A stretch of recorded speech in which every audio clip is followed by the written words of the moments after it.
Okay, great. Thanks so much for joining us here today. So Asia, as pretty much everybody in this room knows, has had economic growth that's been incredibly explosive and fast for the past several decades. But the region is really at this point where it needs innovation as well as inclusiveness in order to see sustainable growth. You need innovation to try to get people to be more productive. You also need inclusiveness to try to get more people to engage in that economic miracle. So that, of course, includes women. And today we have a very distinguished panel of guests. There's Huang, which most of you know as a TV icon, host, writer, pretty much everything and all of the above. Also the CEO of China Interactive Media Group. And then there's Yang Li, who is a woman of fashion, and she is the founder and chairwoman of Sung-Joo, Beijing Fashion. Also Diane Gulyas. She is representing the corporate world for us today on this panel.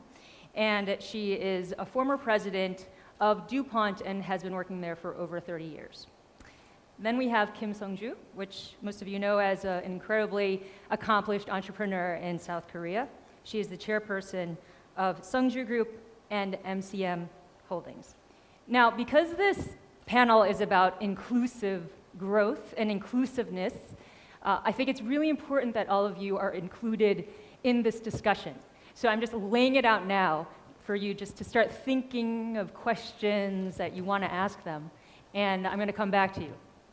So, but first, of course, I'm just going to kick it all off myself, and just start off by asking you, basically, for me, reporting around the region, I have spoken to many entrepreneurs and business people, and they always say they face massive obstacles in the region.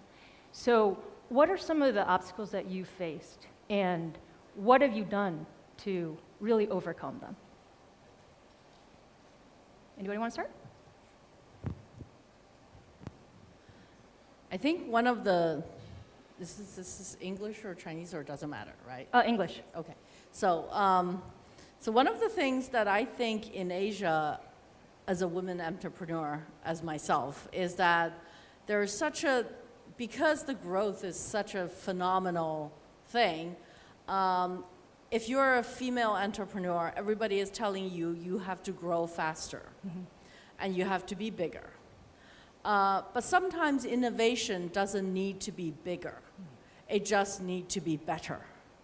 And to resist that urge, which I think comes from a male-dominated world, that you have to scale up in such a huge speed. Because when you speed up so quickly, you leave people behind, as we have seen in China. We grew very fast, and we've left a lot of people behind. Women don't really think about scale as much.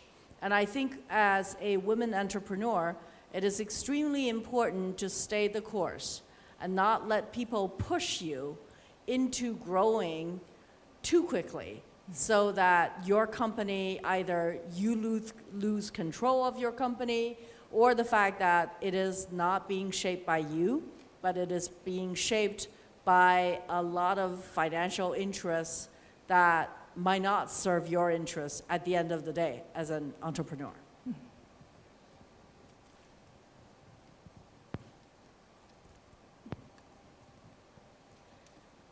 首先，我作为Sung-Joo的中式时尚高级定制的创始人，在创新中国元素能够成为一个，希望成为一个被国际认可的中国品牌来说，在这个发展的路上，确实也感受到了相当大的一个阻力，特别是关于如何把传统与现代、中西方相结合的这样一个元素能够被国际认可的这个过程当中，确实也感受到，作为一个女性的创业者来说，的确有很大的难度。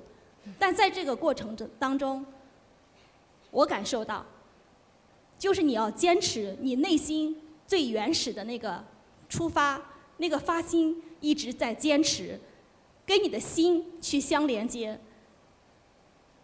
所以在这条路上，我觉得尽管前途非常艰难，只要我们能够坚持，能够严谨，能够认认真真的去做，我相信未来一定可以能够做到。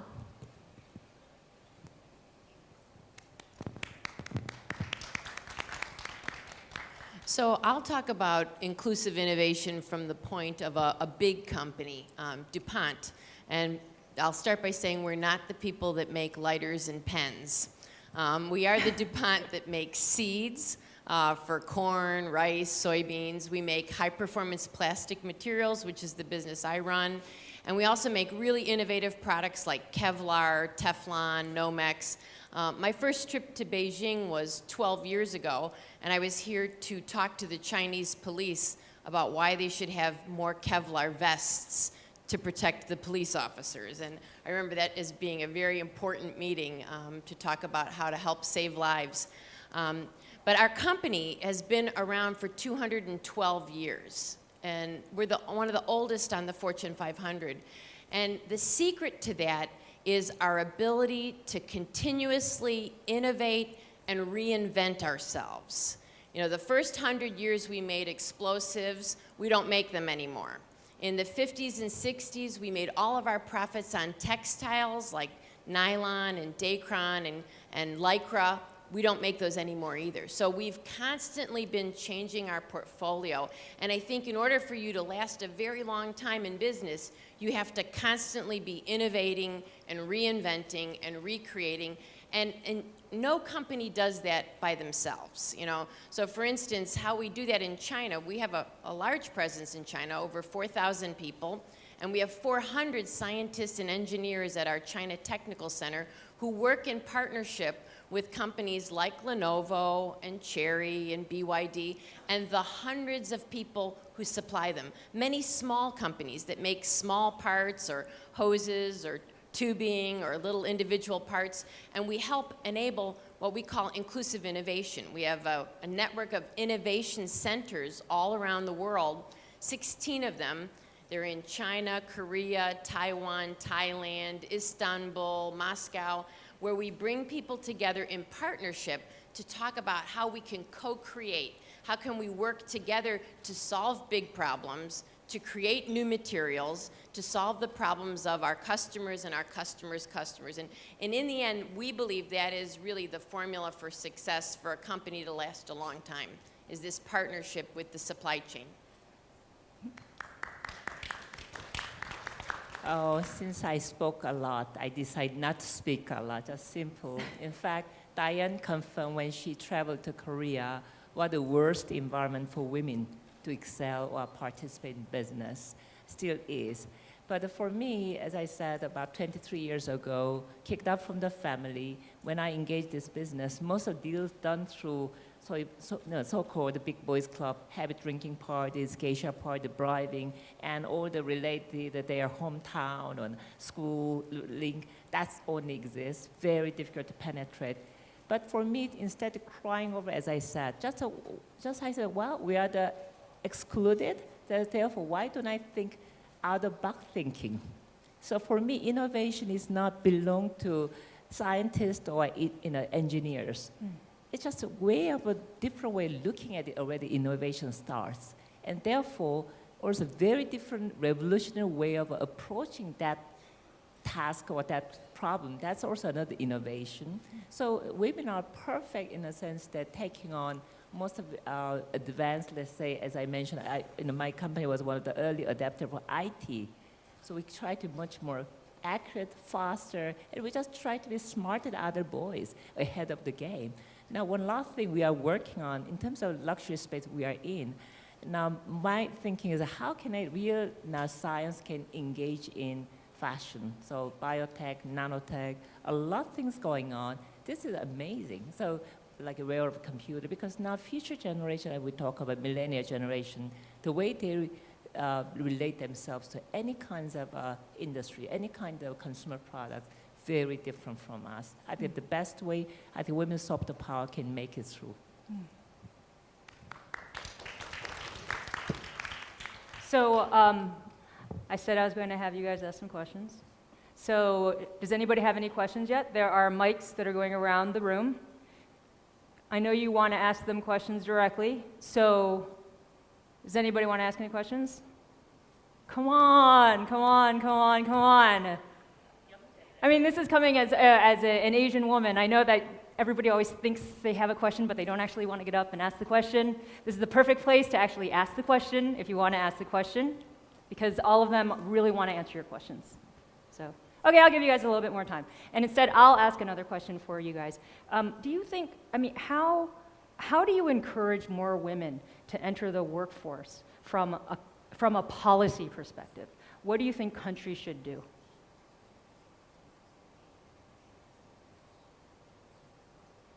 Don't all jump at once.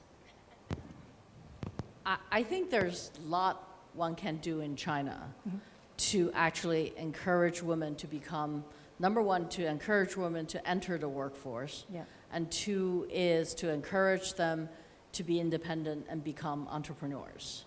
I think from a policy point of view, one should have very serious laws protecting women from discrimination. The kind of discrimination where women are actually sized up, considered pretty or not on a scale of 1 to 10, despite their professional qualifications. That happens in a lot of Chinese companies. And one should actually really encourage Chinese women to come forward when there is a sexual harassment in the corporate environment. And to establish the way that we have dealt with corrupt officials, we should also deal in the same way with bad corporate behavior in terms of sexual harassment, to just eradicate it, or at least to make a stand to say this will not be tolerated. I think a lot of women are afraid to enter the workforce because this is a very frequent happening thing in Chinese workforces. And in fact, it actually makes women think that they will not be treated equally, and that even if they excel at what they do, they will not get the fair share of benefit. So unless they have somehow a way with their boss. So I think this is a horrible, horrible feeling, to think that you will not be able, no matter how hard you try, you will not get what you deserve. This is very difficult for women. So I think from a legal and policy point of view, we should really make sure that women will not be treated in such a way at workplace. Yep. Yang Li, do you agree? Has that been your experience as well? 我觉得除了政策上的支持以外，我比较认同洪晃女士的这种看法，但是同时我也呼吁所有的女士，我们原本就是世界的一道风景线，就如香之宁从始而一，希望能够把各界的行业领袖的形象能够与世界同频这样的一个角度来去关注的话，我相信每一位女性如果都能够加入到美丽行业的这样一个大军当中来的话，我相信中国的品牌在未来一定能够被国际认可。因为大家都知道，我们的同胞在世界各地对于高端消费品的消费来说，我们占有大量的这样一个消费群体，但是时至今日，为什么还没有一个被国际认可的真正的高端消费品牌。这也是香之宁一直以来希望能够去打造的这样一个未来的一个方向。我也希望我们众多的女性都能投身到这个行业当中，让我们在扮亮自己的同时，能够让世界充满爱、和平和美丽。谢谢。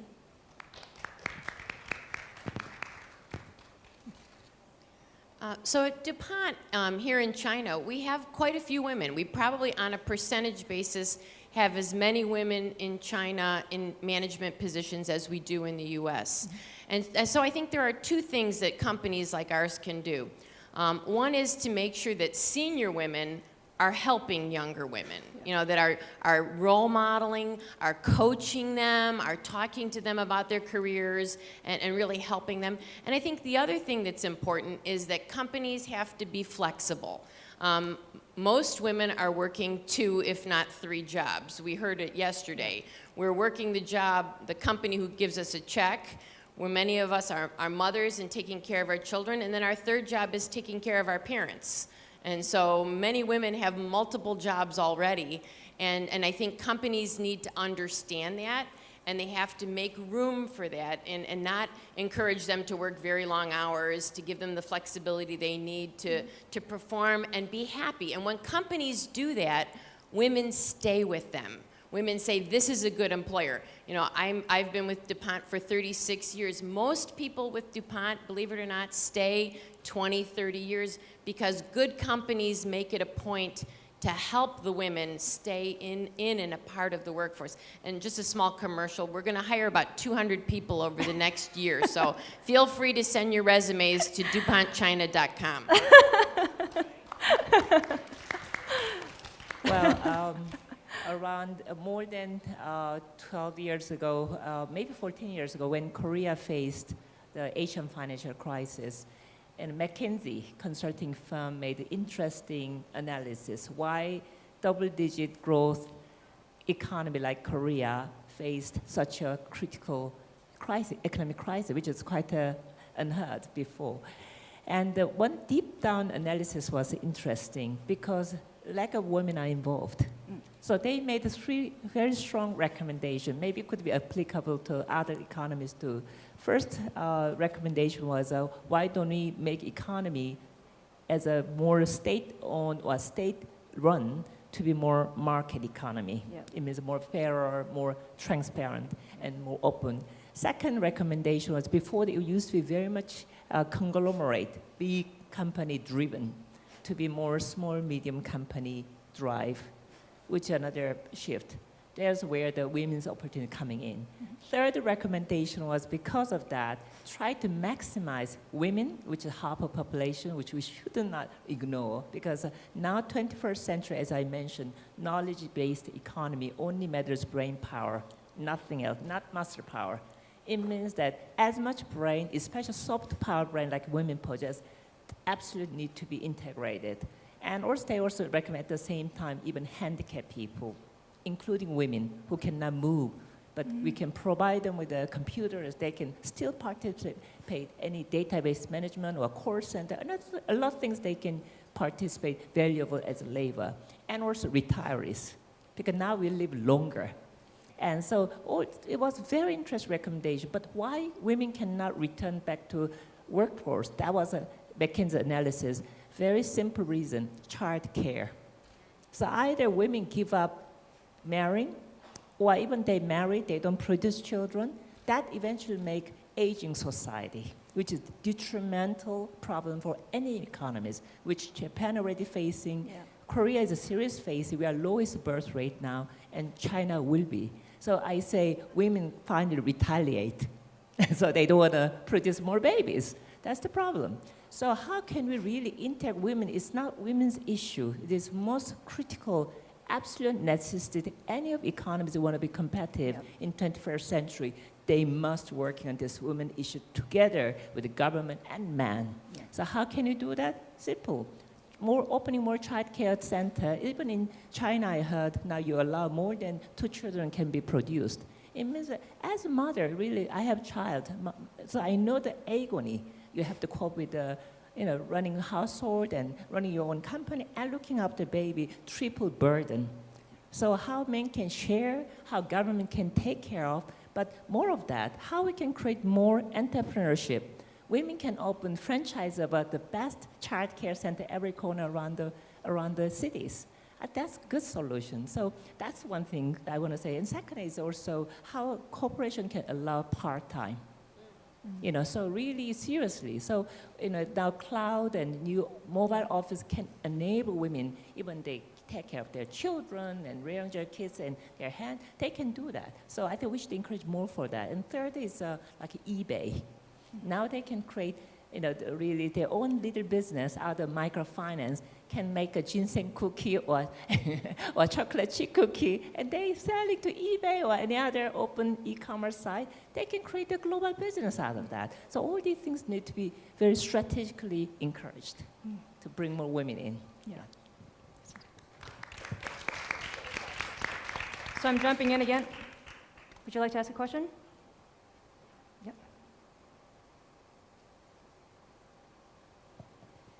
这个我非常赞成这个金生珠女士说的，这个创新不是科学家呀、技术家他们的事情，是我们每个人都可以做到的事情。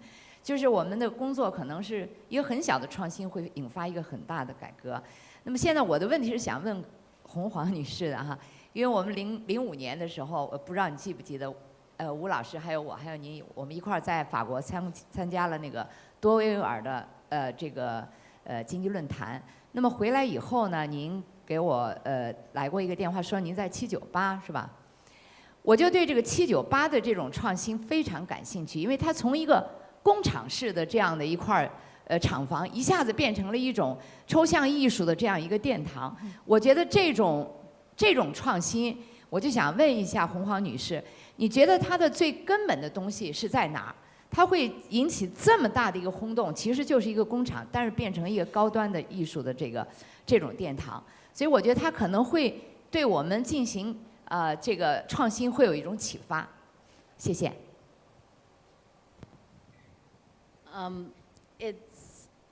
Do you want me to repeat the question? Oh, well, I heard the question, but if you wanted to answer in Chinese. 好，其实798的事情的话，实际上它最奇迹的地方，因为它是一个有机的成长 ，it's organic growth， 就是没有人真正的去操盘，这个事情是特别重要的一点，因为在中国所有的艺术区都会有。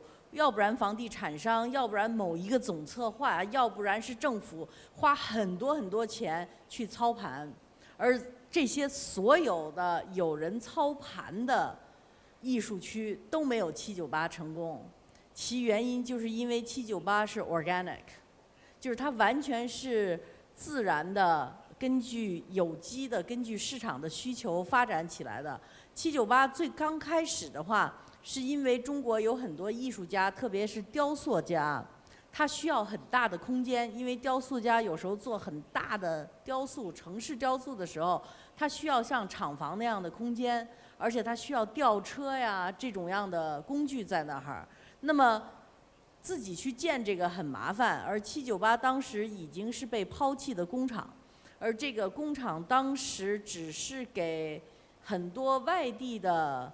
商户作为仓库用，因为外地的仓库5环之内不是白天是不能进卡车运货吗？所以他们等于就是把货全囤在798，然后等天黑了再派卡车往城里头送货。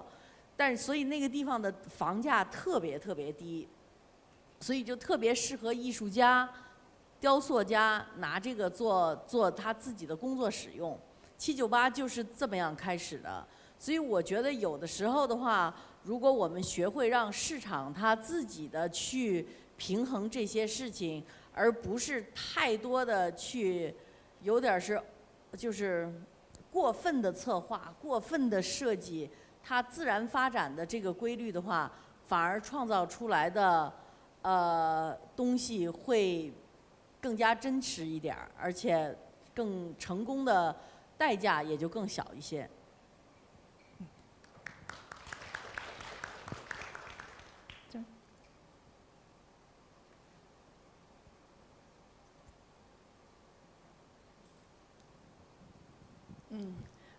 各位大家好，我的英语不太好，所以我用中文来问一下一个问题吧。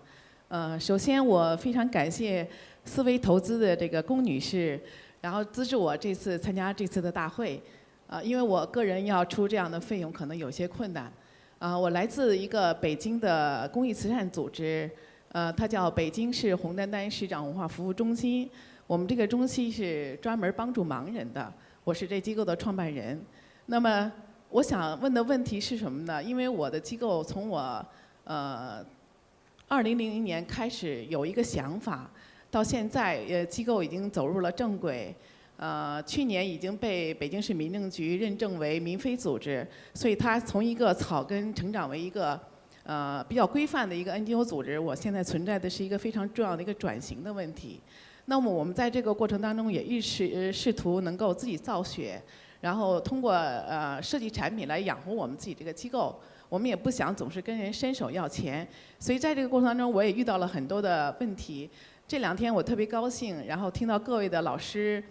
专家们在讲，我觉得我这10几年就像一个盲人一样啊，对外界很多东西都不太清楚了。但是我觉得这些信息对我非常非常的重要，因为对我来说，今年是一个机构要转型，要上一个台阶，比如说互联网啊，然后我们怎么样能够让更多的盲人从家里走出来，怎么让他们能够通过网络去参与学习，因为盲人出行是非常困难的。那我在04年的时候给我们中国的一些视障青年做播音主持人培训，因为声音对他们来说是非常有魅力的，他们都是听着声音长大的，所以这些女孩子们，她们就是80多斤，体重很轻，但是她跟我说，郑老师，我不想做按摩，说我要给200多斤人做按摩的时候，她非常非常痛苦，因为这些孩子们的这种请求打动了我，所以我从04年开始给他们做播音主持人培训。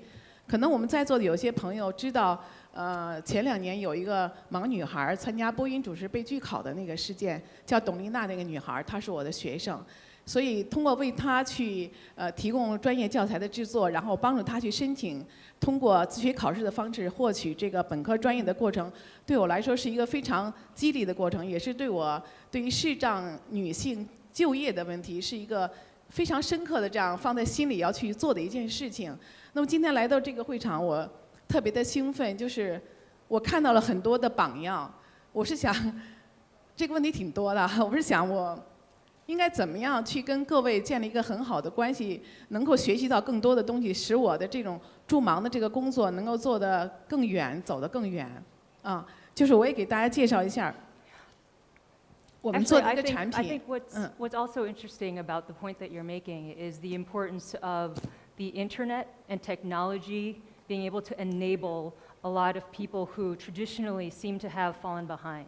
So how would you guys, what do you think of technology, and how do you encourage more people to grasp it, to be able to really pull themselves up and to be ready for the working world?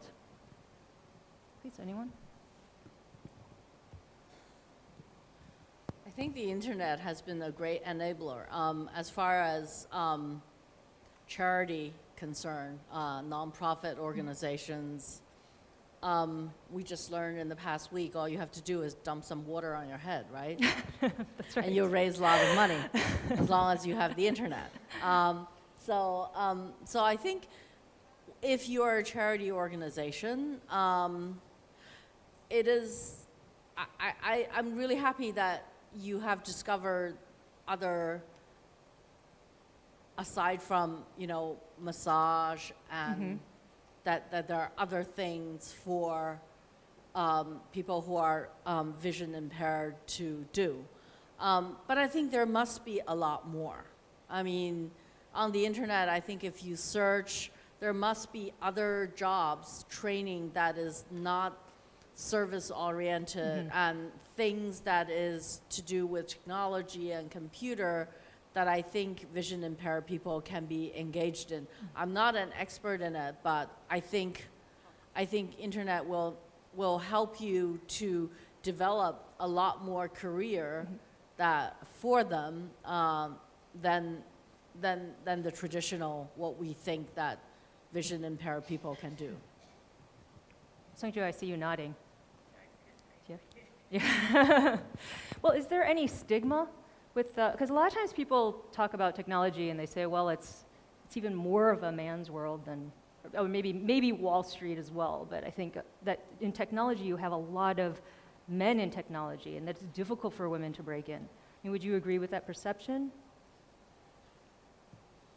You know, one long time ago, about 10 years ago, I went to a high school graduation ceremony in Beijing, where the principal actually got on the podium to say, look, you guys are all graduating, and you're gonna do college entrance examination. All the boys, you have to study really hard sciences.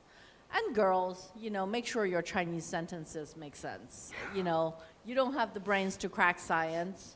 And you know, and if you really can't write either, maybe you should just get a good husband.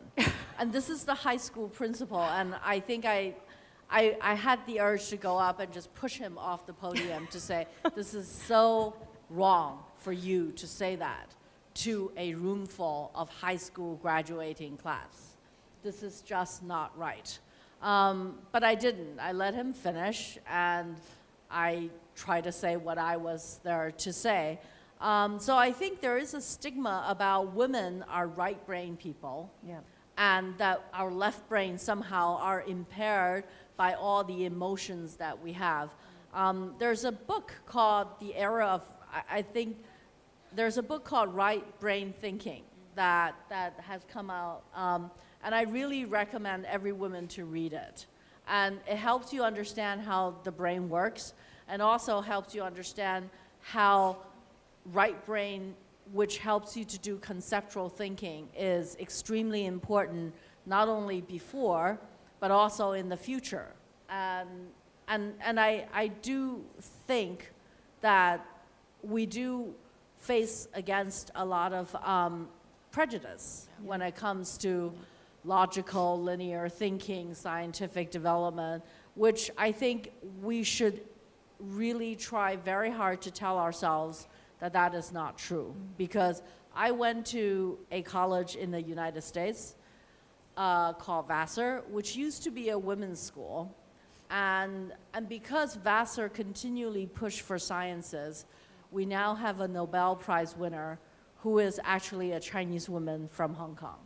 So I think that is something that tells you, if you devote yourself to it, women can excel in science. And I really think women should excel in science. So I have to jump on that one. I just learned something new. I thought that high school thing only happened in the US. Wow. Because it happens, I think it happens everywhere in the world, where girls are told, you're no good at math, you're no good at science, it's too hard, don't stress yourself, you know, why would you want to do that? I face the same thing. I am, by education, a chemical engineer. And when I told my friends that's what I was going to do, they said, why would you want to do that? I mean, the world is really hungry for scientists and engineers.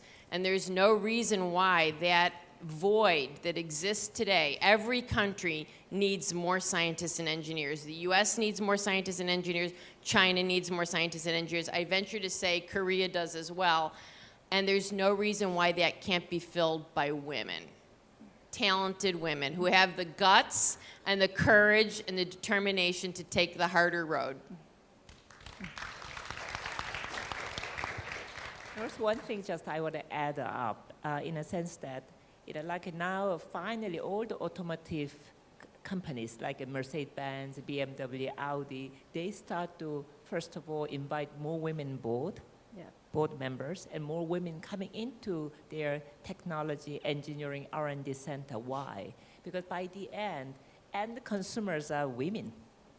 And therefore, science technology is not far out there. It is in our daily life, who we are using. So we are the one, how it should be applied, and most convenient and functional way. So I think that's another point I want to make. So you don't have to be scientists, but you work with them and let them be applicable to our daily life. Another thing is that even we talk about internet, Now, yes, it's a very difficult industry. The girls and involved in working day and night, and very tough industry. However, the contents on internet and in the virtual reality, that's women's job. We can create so much content, utilize already exist technology to be ours. That's another strategy I want to mention. Yep. Thank you, panelists. I would take this opportunity to talk about women and technology. So I've been teaching electrical and computer engineering at the Hong Kong University of Science and Technology since 1997. I have two things to share with everyone. So I've taught dozens, if not hundreds, of graduate students. I just want to talk about the graduate students, master's and PhD students. Most of our graduate students came from China, some from other countries. And among our Chinese graduate students, of course, the majority are boys or men. About a third are women. These are women PhD and master students in electrical engineering, computer science engineering. And this is my personal experience and the experience of my peers, my colleagues, that by far our Chinese women graduate students are more outgoing, imaginative, and creative than our Chinese male students. I'm only comparing the students from China. And there's a very obvious reason why, because among the male engineering students from China, since they were little, they've only learned about science and mathematics and technology. They have never been exposed to anything else, which makes them to be very inadequate researchers. They come as researchers and they ask me, Professor, what should I do? I say, it's your job to think of what to do. You're here to invent something. And they have not been exposed to anything else by engineering and science. All right? And that's a very, very bad background. So China now holds the most number of patents in the world, surpassing the United States. But if you compare the number of patents that have been cited by others, that means that have been used, China is way behind many other countries. So innovation, technology innovation in China is still not on the par with the most advanced countries, even countries like Sweden. And firsthand, I can see the problem, because these boys are not innovative, they're not imaginative, they're not creative, they've never learned anything else. Whereas our women students, our girls, I don't know, maybe it's self-selected, right? They come to engineering, they're already different. They're already more like self-assured, and they want to do something different, they know what they want, and they are here despite all the objections from their peers, from their parents, from their professors, from their teachers in high school. Yeah. I went through the same thing. So they've ignored all those naysayers and they still become engineers. So they tend to be more open-minded and they are tend to be more creative. They're more interested in other things. For example, I'm here, none of my engineering professors come to this kind of conferences. So the women are more, they're more open-minded. Mm-hmm. So I see them as a very strong force behind, especially now with the knowledge-based economy. And I tell you another example, all right? It sounds like what you're saying is that, that the chips are really down, and so that confidence is actually crucial, because then you start, it almost sounds as if they had such a difficult time and they were faced with all these challenges, and that these women were able to kind of rise to the challenge. I mean, is that the kind of... I'm saying the women are more equipped to innovate things in today's market. Yeah. And another concrete example is that 2 days ago, the Samsung Research Lab, the responsible of Samsung Research Lab came to talk to me personally, seeking me out and say they want to collaborate with our lab. And I say, why specifically with us? And they said, actually there were two women. They say, Samsung now is looking into developing products, consumer products, specifically designed for women consumers. Exactly because women are ones buying.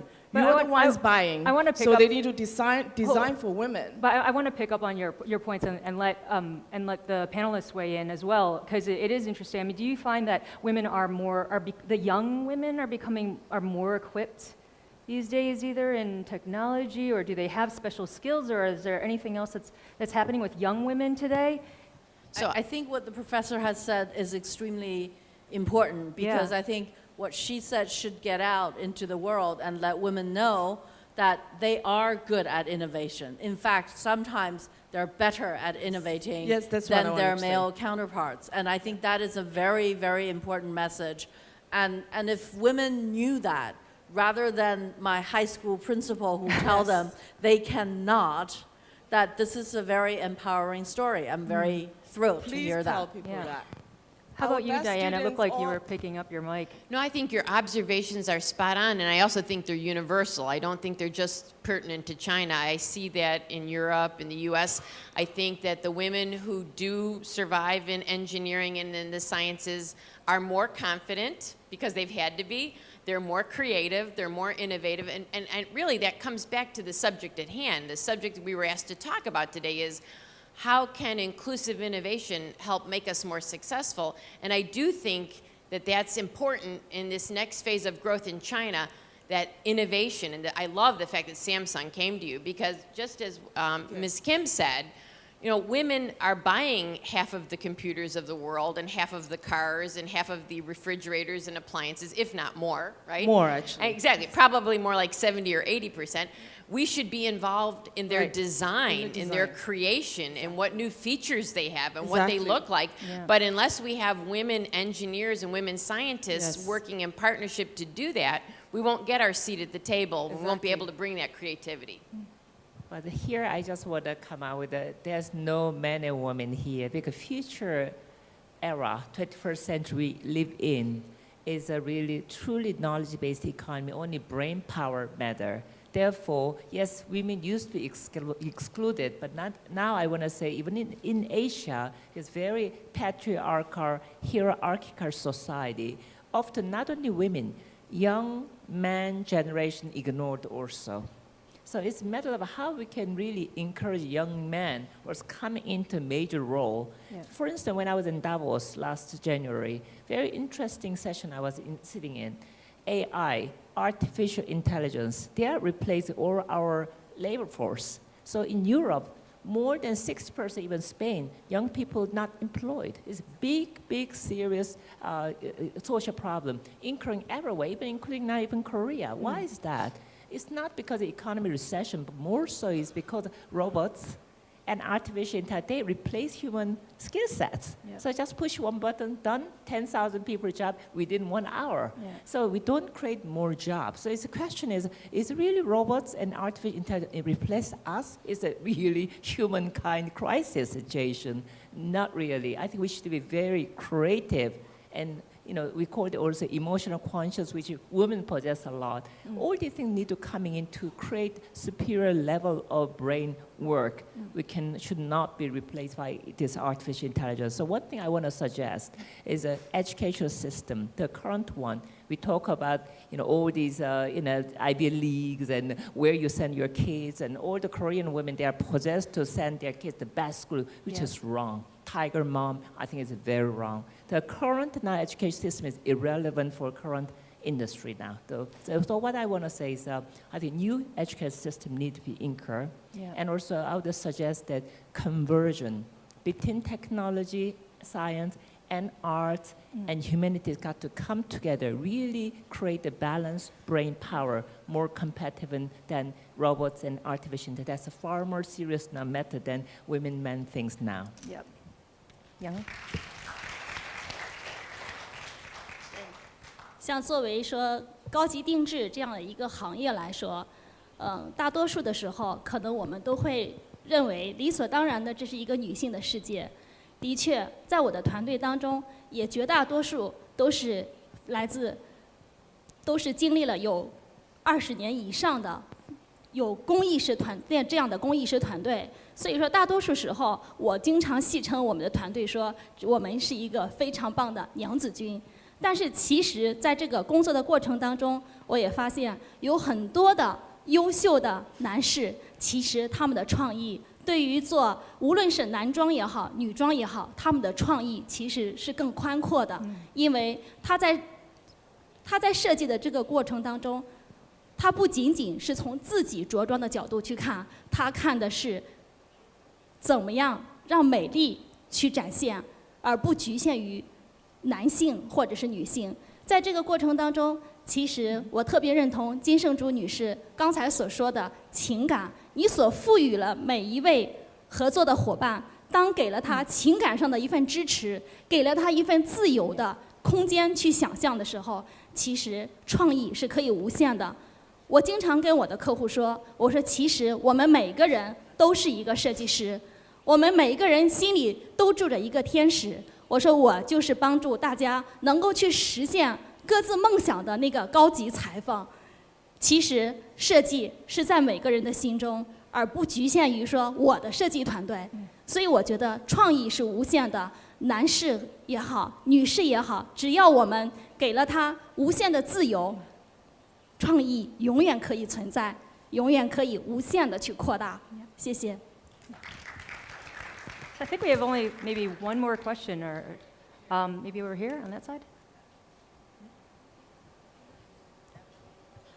Hey, thank you. I'm very glad to be here. I'm a university student. I study in the University of Leicester in the UK, and my major is sociology. So I just want to ask if we all stand here and we join this Women Leadership Forum, which means we all think we are women, and women, which means we agree that we have the cultural role in the society that is responsible for the women.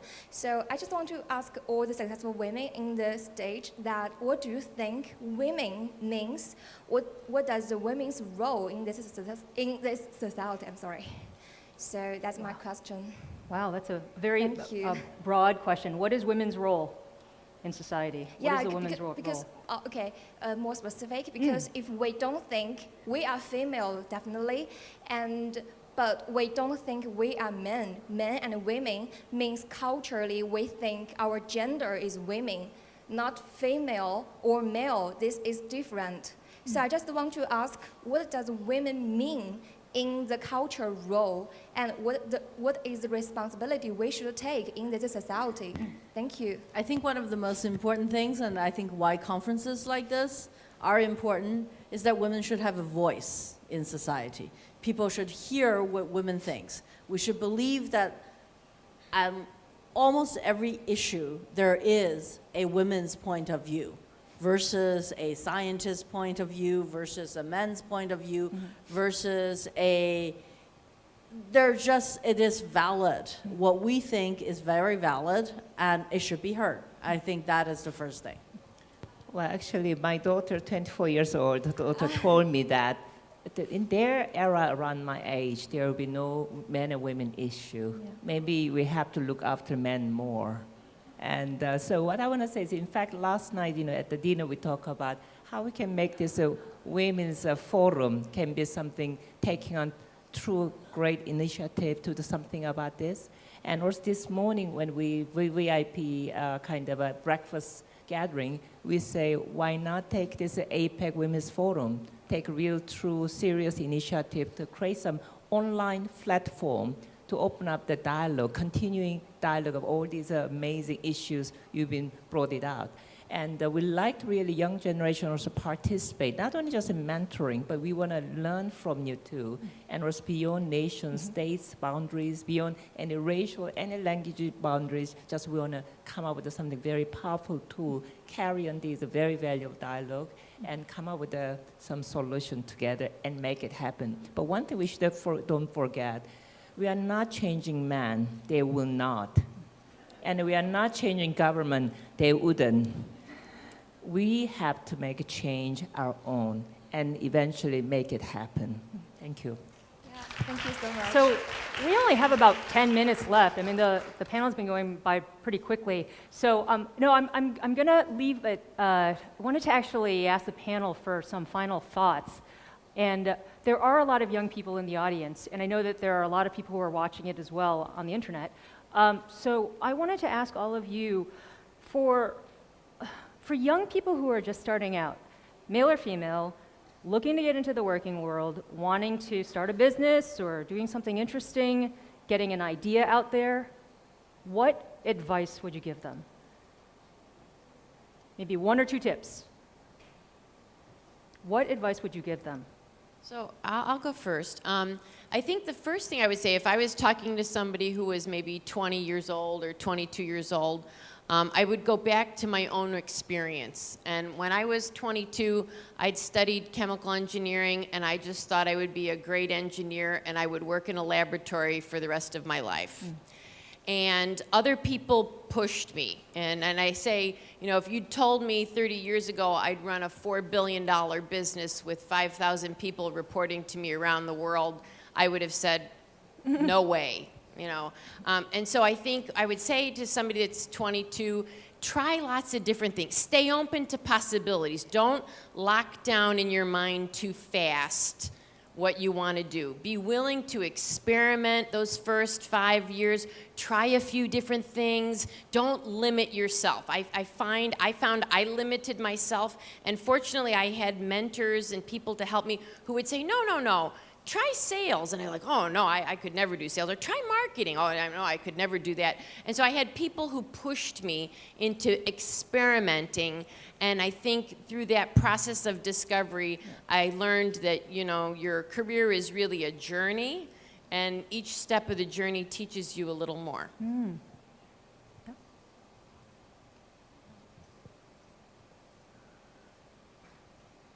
在过去20年的这样一个工作的过程当中，我发现在身边很多的合作伙伴，也就我经常会跟我的合作伙伴去说的，为什么我们经常会抱着差不多的这样一个态度去做任何的事情，做许多的合作，但对于无论是不是高级定制还是其他的高端消费品来说，我们是不是能够持之以恒地保持一种严谨、认真的一个态度，去对待每一件事情，对待每一份情感，对待每一个人。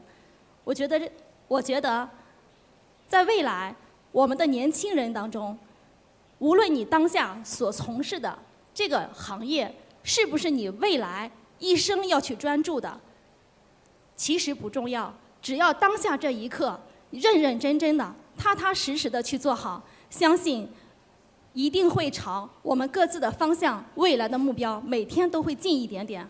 态度决定一切，这是我希望我身边的每一位伙伴都能够去认真、严谨去对待的这样一种态度。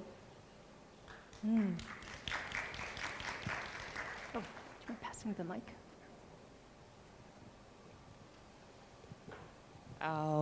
I just want to looking at this logo, beautifully made. And I think it's coming from, the Western proverb saying, if you want to grab star in the sky, you just continue.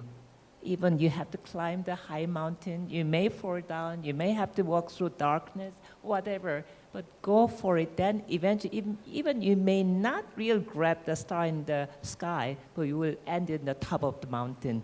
That's my advice to you.